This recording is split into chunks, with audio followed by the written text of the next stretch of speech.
Bias. Η κρυφή απειλή στο εργαστήριο. Ας πάρουμε για παράδειγμα τη γλυκόζη. Δες αυτό το διάγραμμα Levy-Jennings.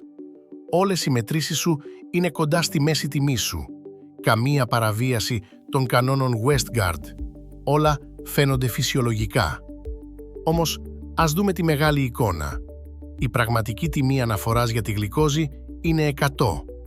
Δες που είναι η μέση τιμή του εργαστηρίου σου. 108. Απέχει 8 μονάδες από τον στόχο. Αυτό είναι το bias σου. 8%. Σημαντικό.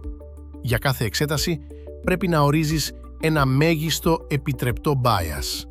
Αυτό το όριο είναι διεθνώς καθορισμένο. Για τη γλυκόζη, το διεθνές όριο είναι 10%. Για άλλες εξετάσεις είναι διαφορετικό. Για το νάτριο, μόνο 4%. Για τη χολυστερόλη, 9%. Αν δεν υπολογίσεις το bias σου και αν δεν βάλεις όριο σε αυτό, θα κάνεις λάθη χωρίς να το ξέρεις. Και οι κανόνες Westgard δείχνουν πράσινο, γιατί ελέγχουν αλλαγές γύρω από τη δική σου μέση τιμή, όχι την απόσταση από τον πραγματικό στόχο.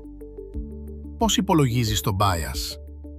Με τον εξωτερικό ποιοτικό έλεγχο, το EQAS.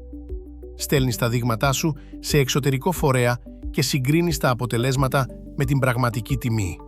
Και βάζεις όριο ανά εξέταση. Για τη γλυκόζη, 10%.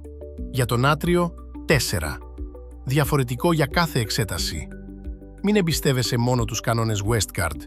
Υπολόγισε το bias με EQAS. Βάλε όριο ανά εξέταση. Ψάξε βαθύτερα.